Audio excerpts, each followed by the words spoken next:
Hello, Math 120 fans. A common complaint I get from students is that every problem is so different and I'm having trouble starting them. So I just wanted to comment on looking for common themes. And in particular, I want to talk about labeling changing coordinates because that was a big thing in chapter 2. So here are 4 questions in a row. This is from questions 2, 3, 4, and 5. And I'm just going to say a few things, then I'm going to show you some animations, so stick around for animations of these. So after you did some work in this problem, you had a ferry going this way, and you had a sailboat going this way. And the sailboat was starting at the point 3,2, and the ferry was starting at the point 0,0. So in this problem, you were labeling. You were labeling where they were going based off of the time. And you did the following. You said, I'm going to have t be the number of hours. The distance that Eric will travel is 6.81 t. The distance the ferry will travel is 15 t. And then the rest was labeling in the picture. So if you're talking about the sailboat going this way, the distance will subtract from the 2. I know that confuses people sometimes. That's why I just wanted to separate this skill. So Eric's location would be this. And the ferry's location, since it's starting at 0,0 and going this way in the story, they didn't copy the whole problem, is this. And then from that, you can plug in 1 hour, 2 hours, and you can get any coordinate as you fill in a table. You can even do things like find the distance between them, because we have a distance formula. It's this big square root. And you can take the x-coordinate from 1. Let's say we're going to take 3, and then the x-coordinate for the other. Square. And then the y-coordinate for 1. And the y-coordinate for the other, which is 0. And that's your formula. That's it. So that piece of the problem-solving puzzle isn't maybe as bad as we think, or maybe it is. Here's a quick visual. I'm going to make a visual for every single one of these because I can't help myself. So here we go. This is the beginning. So that's where they start. There's the distance between them. We can zoom way in. There's my ferry. There's my little disabled boat that's going to go. And here they go.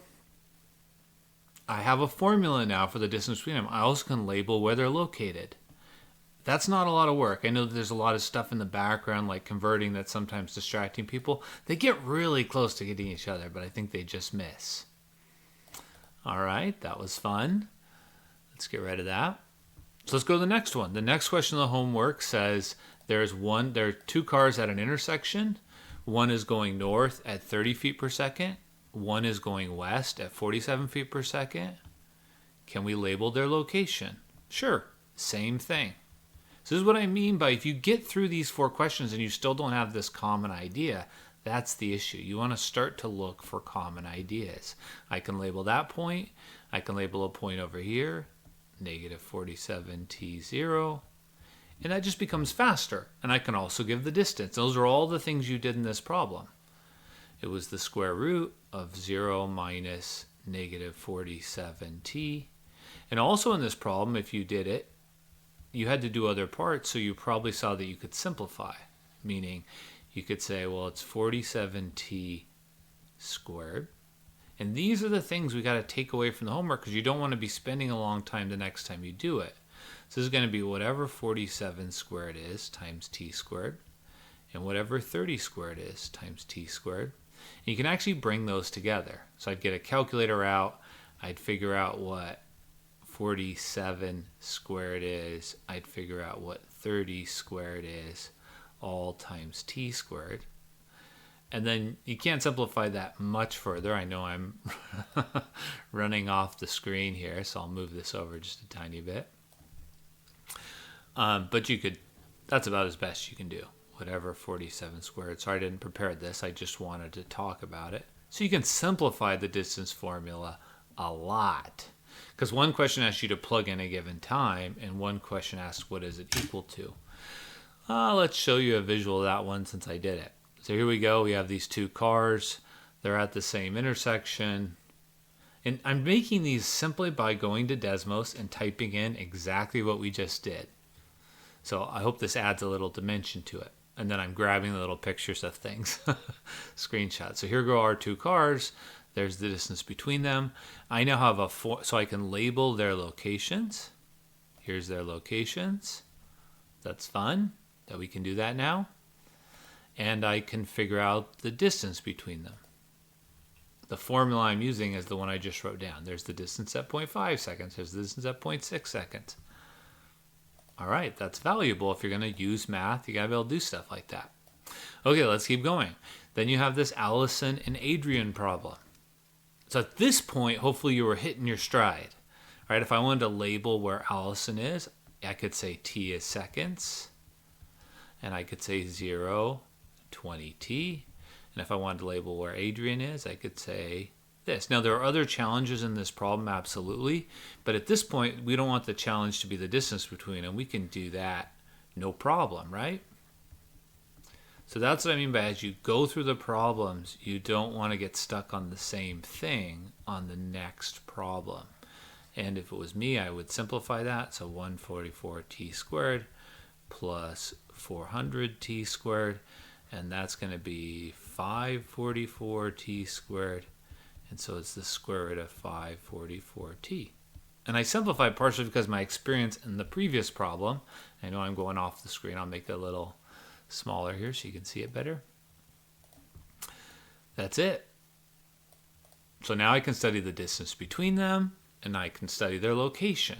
Now there is a challenge about when it hits the corner, and I've been letting everyone deal with that challenge. You can do similar triangles. There's a way to do it with the line. None of them are easy. That is a challenge problem, the last part of that one.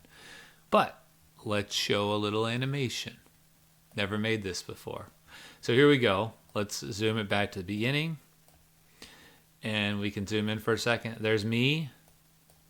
I'm going to attach, when I came in with my son, my ankle to a stuffed animal version of Harry the Husky. There we go. We're attached by a bungee.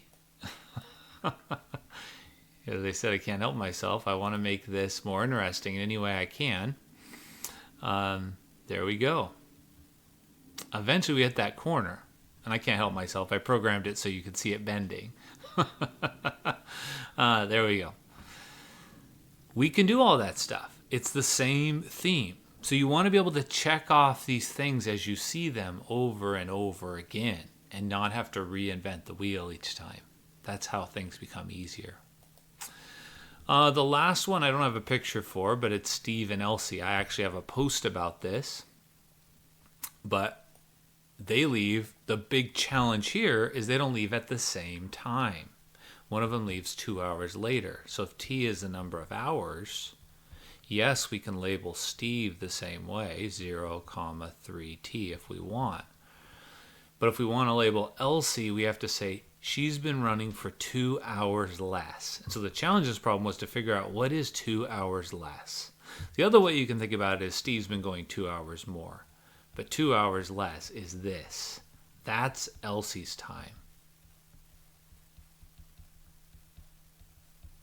So the main difference was that's what we were going to multiply the 3.5 by. I made it negative because in this coordinate system that would be negative. And if I wanted the distance between Steve and Elsie, I can do the same thing. Square root 0 minus negative 3.5 t minus 2 squared. So there you go. There's using that unknown time. I hope this helps. Let me know if it does.